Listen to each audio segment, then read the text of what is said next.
अज्ञात भविष्याबद्दल काळजी करू नये किंवा त्याबद्दल चिंता करू नये, तर जीवनातील प्रत्येक क्षणाला देवावर अवलंबून राहून जगायला शिकावे. काय हाच निर्णय तुमचाही आहे? उपासना उपासना उपासना उपासना प्रभुजी करो उपासना प्रभुजी करो उपासना उपासना उपासना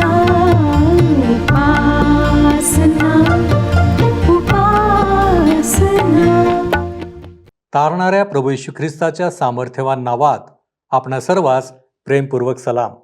उपासना कार्यक्रमामध्ये आपले हार्दिक स्वागत. प्रियांनो, उपासना कार्यक्रम हा 1294 भाग असलेली एक अध्ययन शृंखला आहे. देवाने मनुष्याला काही उद्देशाने, हेतूने निर्माण केले आहे आणि म्हणूनच तो त्याच्या वचनांद्वारे मनुष्याला मार्गदर्शन करीत असतो. आमचे ध्येय हेच आहे की आपण देवाच्या सन्निध असावे, त्याला जाणावे, त्याला ओळखावे. या कार्यक्रमाच्या द्वारे आम्ही हे साध्य करू इच्छित आहोत.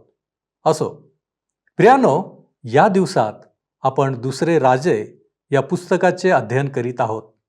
आजच्या अध्ययनात आपण हिजकिया राजा याची कारकीर्द पाहत असताना त्याच्या समोर कोणती समस्या उद्भवली, मोठ्या अडचणीत असताना त्याने कोणाचे सहाय्य घेतले, त्या सहाय्याचा त्याला काही उपयोग झाला का, इत्यादी अनेक प्रश्नांची उत्तरे आम्हाला आजच्या अध्ययनात सापडणार आहेत. तर मग चला प्रियांनो, आपण आपल्या अध्ययनाची सुरुवात करूया. श्रोत्यांनो, मागच्या कार्यक्रमामध्ये आम्ही इस्रायलच्या विभागलेल्या राज्यापैकी उत्तरेकडच्या राज्याविषयी वाचले की त्यांच्या हट्टीपणामुळे व मूर्तीपूजेमुळे ते बंदिवासात गेले. परंतु त्याच वेळेस दक्षिणेच्या राज्याला एक असामान्य राजा लाभला होता. तो यहोवाच्या दृष्टीने योग्य तो करीत असे व त्याने देशातल्या मूर्तीपूजेचे उच्चाटन केले. त्यानंतर आपण पाहिले की अश्शूरच्या उन्मत्त सेनापतीने हिजकिया राजा व यहूद्यांचा प्रभुदेव यांचा अपमान केला व हिजकिया विरुद्ध प्रभुदेवाविरुद्ध लोकांचे मनोधैर्य खचविण्याचा प्रयत्न केला. त्याने व त्याच्या लोकांनी अश्शूरासमोर नमावे अशी अश्शूराच्या राजाची इच्छा होती व तो आपल्या सर्व सैनिकी बळासह येरुशलेमवर चाल करून आला. श्रोत्यांनो, अशा वेळेस हिजकियाने देवाचा आश्रय घेतला व यशाया संदेष्टाने भविष्यविदित केले. हा सर्व वृत्तांत आम्हाला राजाचे दुसरे पुस्तक ह्याच्या 19व्या अध्यायात वाचायला मिळतो. तर श्रोत्यांनो, आपल्याजवळ जर पवित्र शास्त्र बायबल आहे तर जुन्या करारातील राजाचे दुसरे पुस्तक 19वा अध्याय उघडा. आपल्या लक्षात आलेच असेल की हिजकिया अशा वेळेस यहूदाचा राजा झाला की जेव्हा सर्वत्र अशांतता, अस्वस्थता व अनिश्चितता होती. ही हिजकियाच्या विश्वासाची परीक्षाच असावी. नुकताच तो देवाकडे वळून त्याच्यावर विश्वास ठेवायला शिकू लागला होता. 19वा अध्याय आणि पहिलं वचन पहा काय सांगतं. हे ऐकून हिजकियाने आपली वस्त्रे फाडिली व गोणताट नेसून तो परमेश्वराच्या मंदिरात गेला. वस्त्र फाडणे व गोणताट पांघरणे हे अतिदुःखाचे व पीडेचे प्रतीक होते. हिजकिया त्याच्या पीडेच्या काळात परमेश्वराकडे गेला. आपल्या दृष्टीने कदाचित हिजकियाचा देश असंस्कृत व अंधश्रद्धाळू असा असावा. आमच्या कठीण परिस्थितीमध्ये आपण आमच्या राजकारणी माणसांना, शिक्षण तज्ज्ञांना, नेत्यांना व सेनाधिकाऱ्यांना देवाकडे मदतीसाठी वळल्याचे ऐकले आहे काय? त्यांनी संकटातून मुक्ती मिळावी म्हणून देवाकडे याचना केली आहे काय? असे बहुधा आढळत नाही. अशा गोष्टी लोकांच्या दृष्टीने मूर्खपणाच्या असतात. देव ही आमच्यासाठी वास्तविकता नसून एक संकल्पना ठरते व ह्या आधुनिक युगात तीही आता कालबाह्य होत आहे. आम्ही म्हणतो स्वतः प्रयत्न करणेच योग्य आहे. स्वतः जे स्वतःची मदत करतात त्यांनाच देव मदत करतो. होय श्रोत्यांनो, जेव्हा आमच्या देशावर संकट येते तेव्हा आमच्या नेत्यांपैकी कोणी जिवंत देवाकडे जात नाही, तर जो तज्ज्ञ आहे, जो अत्यंत बुद्धिमान आहे, अशाकडे आमचे नेते उत्तम सल्ल्यासाठी जातात. आम्ही खऱ्या देवापासून जसजसे दूर जात आहोत तसतसे आमचे प्रश्न अधिक बिकट होत चालले आहेत. तसतसे आमच्या जीवनाची संध्याकाळ अधिक अंधकारमय होत चालली आहे. आमची कठीण परिस्थिती आम्हाला बुडून टाकू लागली आहे. तरीही जिवंत देवाकडे वळण्याचे श्रोत्यांनो आम्हाला भान उरलेले नाही. आमच्या आजच्या समाजात आम्ही देवाजवळ मदतीची याचना करीत नाही. आमच्या समाजातील, आमच्या कुटुंबातील भांडणे, भ्रष्टाचार, अत्याचार, अन्याय, दारिद्र्य आणि अंधश्रद्धा, जातीयवाद हे सर्व अंतरंगत प्रश्न बाहेरच्या संकटासह आमच्यासमोर हात जोडून उभे आहेत. या सर्व दिवसात आम्ही केवळ याच प्रश्नांसाठी नव्हे तर आध्यात्मिक जीवनासाठी, मुक्तीसाठी शेवटच्या दिवसांमध्ये खऱ्या देवाकडे मदतीची याचना केली पाहिजे. देवाकडे वळण्याऐवजी आम्ही आमच्याच तोकड्या बुद्धीनुसार चालतो. आमचे मार्ग शोधतो, पद्धती शोधतो, तोडगे शोधतो, वेगवेगळ्या तज्ज्ञांचे सल्ले घेतो. परंतु हे तज्ज्ञ लोक अधिक व अधिक देवापासून आम्हाला दूर नेणारे आहेत. आणि आज आम्ही संकटात आहोत व आम्हाला देवाची गरज आहे. अशुराच्या त्या भयानक आव्हानाच्या प्रसंगी देशाला देवाची निकडीची गरज होती. अशा गरजेच्या प्रसंगी हिजकियाला देवाकडे मदत मागण्याची सुबुद्धी झाली. ह्याबद्दल आम्ही देवाचे आभारच मानले पाहिजेत. त्याने आपले प्रतिनिधित्व करणारे लोक देवाच्या माणसाकडे अर्थात यशायाकडे पाठविले. 3 ते 5 वचने पहा काय सांगतात. 19 अध्याय 3 ते 5 वचने. ते जाऊन त्याला म्हणाले, हिजकिया असे म्हणतो की आजचा दिवस क्लेश, शिक्षा व अपमान यांचा आहे. कारण मुले जन्मावयास आली पण प्रसवण्याची शक्ती नाही. जिवंत देवाचा उपमर्द करण्यासाठी अशूरच्या राजाने रबशाके याचबरोबर जो निरोप पाठविला त्याचे शब्द आपला देव परमेश्वर कदाचित ऐकेल व आपला देव परमेश्वर ते शब्द ऐकून त्याला शिक्षा करेल. म्हणून जे काही शेष उरले आहे त्याकरिता आपण रदबदली करा. याप्रमाणे हिजकिया राजाचे सेवक यशाया याचकडे आले. श्रोत्यांनो, लक्षात घ्या की या ठिकाणी हिजकिया त्याला म्हणत आहे की यहोवा तुझा देव कदाचित रबशाकेची सर्व वचने ऐकेल. बिचारा हिजकिया, त्याचा कदाचित देवाबरोबर अतिपरिचय नसेल, पण अशा संकट समयी त्या खऱ्या देवाची याचना करण्याची बुद्धी मात्र त्याला आहे. खरे तर त्याला दुसरीकडे जाण्यासाठी कोणतीच जागा नव्हती. संकटाच्या समयी माझा देव माझे सहाय्य करतो असे आम्हाला अभिमानाने म्हणता येते काय? श्रोत्यानो, जे ख्रिस्त येशूवर विश्वास ठेवतात त्यांना देवाने त्याची मुले होण्याचा अधिकार दिला. योहान शुभवर्तमान 1 अध्याय आणि 12 वचन सांगतं, परंतु जितक्यांनी त्याचा स्वीकार केला तितक्यांना म्हणजे त्याच्या नावावर विश्वास ठेवणाऱ्यांना त्याने देवाची मुले होण्याचा अधिकार दिला. त्याने आम्हाला प्रभू येशूद्वारे पापाच्या व सैतानाच्या दास्यातून मुक्त केले आणि देवाच्या राज्याचे वतनदार केले. जेव्हा आम्ही ख्रिस्तामुळे देवाचे पुत्र व कन्या बनतो तेव्हा आम्हाला देव निश्चित सहाय्य पुरवतो आणि ह्याची खात्री आम्हाला पटते. पॉल म्हणतो रोमकरास पत्र 8 अध्याय आणि 15 वचनात, कारण पुन्हा भीती बाळगावी असा दासत्वाचा आत्मा तुम्हाला मिळाला नाही, तर ज्याच्या योगे आपण अब्बा बापा अशी हाक मारितो असा दत्तकपणाचा आत्मा तुम्हाला मिळाला आहे. नीट विचार करा, कल्पना करा की ज्या परमेश्वराने आकाश व पृथ्वी, समुद्र व त्यातील सर्व निर्माण केले, जो या सृष्टीतल्या सर्व संपत्तीचा मालक आहे, त्याचे आम्ही ख्रिस्त येशूद्वारे पुत्र व कन्या बनतो व त्याला आम्ही अब्बा व बापा अशी हाक मारू शकतो. हा किती मोठा दिलासा आमच्यासाठी आहे. किती मोठा धीर आम्हाला देवाच्या वचनातून प्राप्त होतो. स्तोत्रसंहिता 46 अध्याय 1 ते 3 वचनांमध्ये स्तोत्रकर्ता लिहितो, तो संकट समयी सहाय्य करण्यास सदा सिद्ध असतो. यास तो पृथ्वी उलती पालती झाली, पर्वत कोसळून सागरतळी बुडाले, त्याच्या लाटा गरजून उसळल्या, त्यांच्या उंच बळण्याने पर्वत हल्ले, तरी आम्ही भिणार नाही. देव आमचा आश्रय आहे, तो आमचे सामर्थ्य आहे. श्रोत्यानो, तेच लोक अशा प्रकारे लिहू शकलेत ज्यांनी खरोखर देवाचा अनुभव घेतला होता. नंतर स्तोत्रसंहिता 46 अध्याय आणि 10 वचनात स्तोत्रकर्ता म्हणतो, शांत व्हा आणि लक्षात ठेवा की मीच देव आहे. राष्ट्रामध्ये माझी महती होईल, पृथ्वीभर माझी महती होईल. या जिवंत, सर्वशक्तिमान व अत्यंत प्रेमळ प्रभुदेवाची माझा पिता म्हणून ओळख असणे ही एक सुंदर गोष्ट आहे. निर्माणकर्त्या देवाला स्वतःचा पिता होऊ देणे यापेक्षा वेगळे सुख दुसरे कोणतेच नाही. देशावर आलेल्या भयानक संकटाच्या वेळेस हिजकिया यशाया संदेष्टाकडे गेला. 6 आणि 7 वचने सांगतात, तेव्हा यशाया त्यास म्हणाला, आपल्या धन्याला असे सांगा, परमेश्वर म्हणतो, अश्शूरच्या राजाच्या सेवकांनी ज्या शब्दांनी माझा उपमर्द केला आहे ते शब्द तू ऐकले आहेत. त्यांनी तू घाबरू नको. पहा, मी त्याच्या ठाई अशी काही प्रेरणा करीन की तो काही अफवा ऐकून आपल्या देशास परत जाईल व त्याच्याच देशात तो तरवारीने पडेल असे मी करेन. श्रोत्यानो, यशायाने केलेली भविष्यवाणी शब्दशः खरी ठरली. यशायाने राजाला कशा प्रकारे दिलासा दिला ते पहा. तो म्हणाला, या माणसाविषयी तू काळजी करू नकोस. तो तुझ्या शहरात प्रवेश करणार नाही. तो फक्त बढाईखोर माणूस आहे. तो फक्त बढाया मारत आहे व देवाची निंदा करीत आहे. परंतु देवाने त्याची बडबड ऐकली आहे व देव त्याचा समाचार घेणार आहे. तुला काळजी करायचे काहीच कारण नाही. हिजकिया देवाकडे सहाय्यासाठी आला व त्याला देवाकडून मदतीचे आश्वासनही मिळाले. श्रोत्यानो, मला वाटतं की हिजकियाप्रमाणे जर आम्हीही देवाच्या हाती आमच्या शत्रूंना सोपवून दिले तर किती चांगले होईल.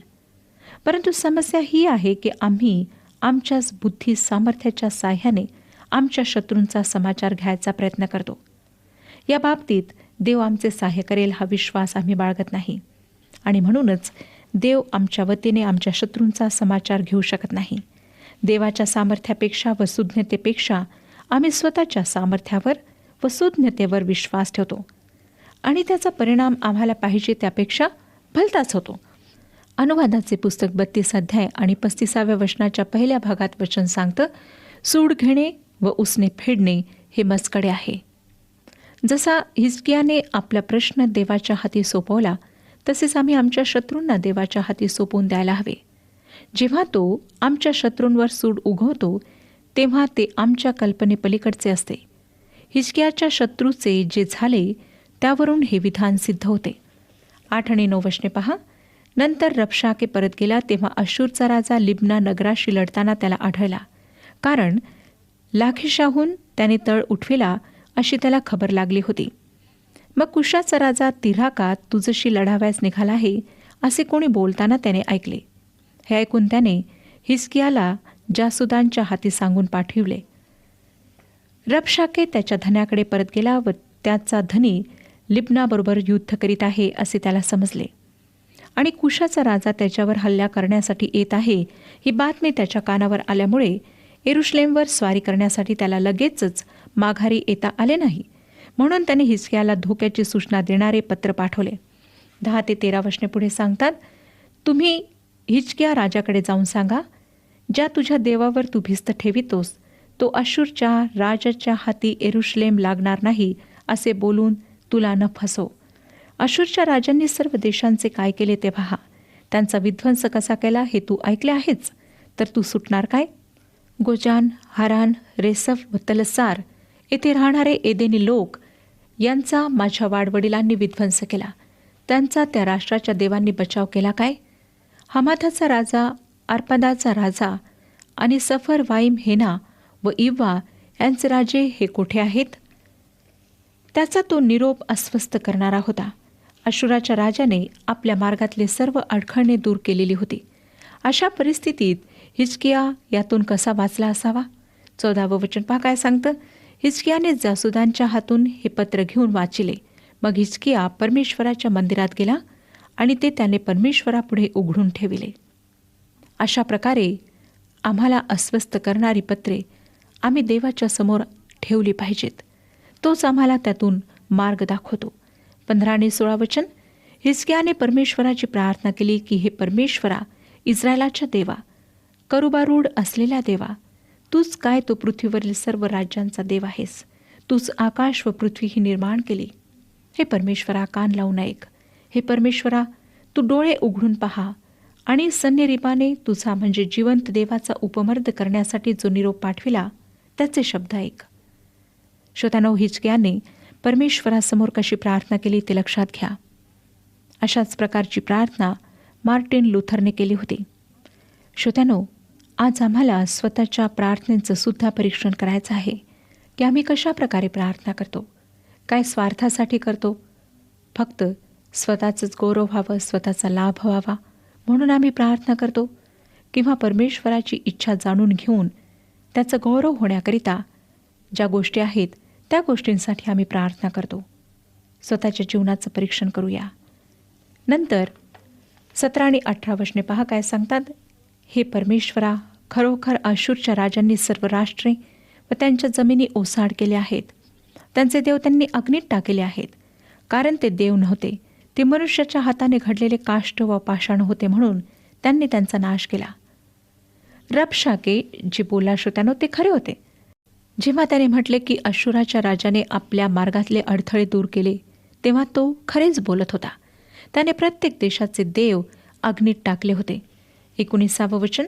आता परमेश्वरा आमच्या देवा, त्याच्या हातातून आम्हाला सोडव, म्हणजे पृथ्वीवरील सर्व राष्ट्रे जाणतील की तूच काय तो परमेश्वर देव आहेस. आता हिजकियाच्या या प्रार्थनेला देवाने यशाया संदेष्टाच्याद्वारे उत्तर दिले. 20 वचन. तेव्हा आमोजाचा पुत्र यशया याने हिजकियाला सांगून पाठविले की परमेश्वर इस्रायलाचा देव असे म्हणतो, अशूरचा राजा सन्हेरीब या संबंधाने तू माझी प्रार्थना केली, ती मी ऐकली आहे. परमेश्वराने त्याला सांगितले की मी तुझी प्रार्थना ऐकली आहे. 21 आणि 22 वचन. तर त्याच्याविषयी परमेश्वर जे वचन बोलला आहे ते हे, सियोनाची कुमारी तुला तुच्छ लेखिते व तुझा उपहास करीते. यरूशलेमेची कन्या तुला पाठमोरे पाहून आपले मस्तक हलविते. तू कोणाची निंदा केली, कोणाच्या विरुद्ध दुर्भाषण केले, कोणाच्या विरुद्ध ताठ्याने बोललास, कोणावर आपल्या भोवया चढविल्या, इस्रायलाचा जो पवित्र त्यावर. श्रोत्यानो, अशूरच्या राजाचे सैन्य नष्ट करण्याचा देवाचा हेतू होता. 23 आणि 24 वचने. तू आपल्या जासुदांच्याद्वारे प्रभूची निंदा करून म्हणालास, मी आपल्या बहुत रथानिशी पर्वताच्या माथ्यावर लबानोनाच्या अगदी मध्यापर्यंत चढून आलो आहे. मी त्याचे उंच गंधसरू व निवडक देवदारू तोडीन. त्याच्या अत्यंत दूरच्या उच्चस्थानी त्यांच्या फळझाडाच्या राईत प्रवेश करेन. मी खणून परस्थलाचे पाणी प्यालो. माझ्या पायाच्या तळव्यांनी मिस्र देशाचे सर्व जलप्रवाह मी सुकवून टाकेन. या ठिकाणी परमेश्वर अशुराच्या राजाच्या उद्गाराचे पुनरुच्चारण करतो. तो म्हणतो की डोंगर व पर्वत आणि वाळवंट त्याला थोपवू शकत नाहीत. तो पाण्यासाठी विहिरी खणतो आणि नद्या त्याला अडवू शकत नाहीत. त्यांना कसे सुकवावे हे त्याला माहीत आहे. परमेश्वर आता या गर्विष्ठ राजाला उद्देशून म्हणत आहे की देशाचे पडणे व पुन्हा उठणे हे त्याचे कृत्य आहे. यशायाने आधी लिहिल्याप्रमाणे अशूर देवाचा क्रोधाचा दंड व हातातली काठी आहे. यशाया 10 अध्याय आणि 5 वचन सांगतं, जो माझ्या क्रोधाची काठी आहे, ज्याच्या हातातील सोटा माझा कहर आहे, त्या अशुरास धिक्कार असो. आम्ही पुढे 25 आणि 26 वचनांमध्ये वाचतो, तुझ्या कानावर हे आले नाही काय की मी पूर्वी प्राचीन काळी योजिले असून आता प्रत्यास आणले की तटबंदी नगराचा विध्वंस करून त्याचे ढीग करण्यात यावे. ह्याकरिता त्यातील रहिवासी बलहीन झाले, ते भयभीत व फजित झाले. शेतातील हिरवे गवत, धाब्यावरचे गवत, वाढ होण्यापूर्वी करपलेले धान्य त्यासारखे ते झाले. याचा अर्थ असा श्रोत्यानो की हे राजे प्रभावी प्रतिकार करू शकले नाहीत, कारण देवानेच त्यांच्या मनामध्ये भीती निर्माण केली होती. 27 आणि 28. तुझे बसणे उठणे, तुझे येणे जाणे व तुझा मजवरला संताप मला ठाऊक आहे. मजवरल्या तुझ्या संतापामुळे व माझ्या कानावर आलेल्या तुझ्या उन्मत्तपणामुळे मी तुझ्या नाकात वेसण व तुझ्या तोंडात लगाम घालून ज्या वाटेने तू आलास तिनेच तुला परत लावीन. परमेश्वर आता त्याला म्हणत आहे की तू आता माझ्या देशात आला आहेस आणि तू तुझी बढाई मारली आहेस, पण मी आता तुझ्या नाकात आपली व्यसन घालेन व तुला माझ्या देशातून काढून तुझ्या घरी पाठवेन. दुष्टाला वाटतं श्रोत्यानो की देव नाही, परंतु हा त्याचा मूर्खपणा असतो. परमेश्वराचे वचन आम्हाला सांगते की तो जासलेल्यांचा न्याय करणारा, भुकेल्यांना अन्न देणारा, बंदिवानांना मोकळे करणारा, वाकून गेलेल्यांना उभे करणारा, दुष्टांचा मार्ग उलथा पालत करणारा आहे. तो अनाथ, विधवा व उपरी लोकांचा कैवारी परमेश्वर आहे. तो गर्विष्ठांना नम्र करतो व नम्र जनांना उंच करतो. अशुराच्या राजासारखे दुष्ट व गर्विष्ठ लोक आमच्या समोर येऊन आम्हाला घाबरविण्याचा प्रयत्न करतात, स्वतःच्या बळाविषयी बढाया मारतात. अशा वेळेस परमेश्वर आम्हाला धीराची वचने देतो. नंतर 30 ते 32 वचने पहा. यहुदा वंशातील निभावलेला शेष पुन्हा खाली मूळ धरील आणि वर फळ येईल, कारण यरूशलेमेतून शेष निघेल व सियोन डोंगरातून निभावलेले निघतील. परमेश्वराची आस्था हे सिद्धीस नेल. ह्याकरिता अश्शूरच्या राजाविषयी परमेश्वर म्हणतो की तो या नगरात प्रवेश करणार नाही, त्यावर एकही बाण सोडणार नाही, तो ढाल घेऊन त्याशी सामना करणार नाही आणि त्यावर मोर्चा लावणार नाही. श्रोत्यानो, यशया एक धाडसी विधान करीत आहे, परंतु ते देवाचे वचन आहे. 34 वचन सांगतं, मी आपल्याकरिता व माझा सेवक दावीद याच्याकरिता या नगराचा उद्धार होईल असे याचे संरक्षण करीन. होय श्रोत्यानो, परमेश्वर यरुशलेमेला स्वतःच्या नामासाठी वाचवेल. परमेश्वर आपल्या नावासाठी पुष्कळ गोष्टी करतो. आम्ही त्याच्याविषयी अविश्वासू असलो तरी परमेश्वर आमच्या बाबतीत नेहमीच विश्वासू राहतो. 35 वचन, त्या रात्री असे झाले की परमेश्वराच्या देवदूताने जाऊन अश्शूरी गोटातले 1,85,000 लोक मारले. पहाटेच लोक उठून पाहतात तो सर्व प्रेतेच प्रेते. ते सर्व लोक मरण पावले. परमेश्वराने त्यांना मारले. 36 आणि 37 वचने, मग अश्शूरचा राजा सन्निर्भ तळ उठून माघारा चालता झाला आणि निनवेत जाऊन राहिला. तेथे तो आपला देव निस्रोक याच्या देवळात जाऊन पूजा करीत असता अद्रमेलेक व शरेसर यांनी त्यास तरवारीने वधिले आणि ते अराराट देशात पळून गेले. मग एसर हद्दोन त्याच्या जागी राजा झाला. श्रोत्यानो, अशा प्रकारे ह्या गोष्टीचा अंत झाला. आता आपण 20व्या अध्यायाकडे वळूया. या अध्यायात हिजकियाचे आजारपण व त्याचे बरे होणे याचे वर्णन आहे. लक्षात ठेवा श्रोत्यानो की हिजकिया एक असामान्य राजा होता. दावीद राजानंतर त्याच्यासारखा दुसरा कोणताही राजा झाला नाही. पहिली काही वचने मी आपणाकरिता वाचत आहे. त्या समयी हिजकिया आजारी पडून मरावयास टेकला, तेव्हा आमोजाचा पुत्र यशया संदेष्टा त्याचकडे येऊन त्याला म्हणाला, परमेश्वर म्हणतो, आपल्या घराची निर्वानिरव कर, कारण आता तू मरणार आहेस, जगणार नाहीस. तेव्हा त्याने आपले तोंड भिंतीकडे फिरवून परमेश्वराची प्रार्थना केली. तो म्हणाला, हे परमेश्वरा, मी तुझ्यासमोर सत्यतेने व सात्विक मनाने वागलो आहे आणि तुझ्या दृष्टीने जे योग्य तेच करीत आलो आहे, ह्याचे स्मरण कर, अशी तुला मी विनंती करीतो. असे म्हणून हिजकिया मनस्वी रडला.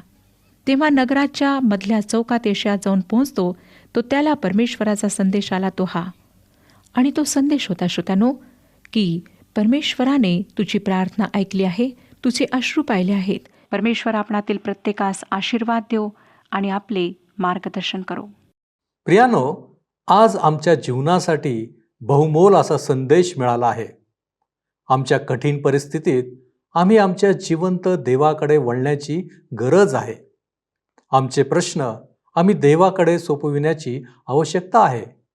आम्ही स्वतःच्या सामर्थ्यावर, सुज्ञतेवर, उच्च शिक्षणावर अवलंबून राहू शकत नाही आणि समस्या सोडवू शकत नाही.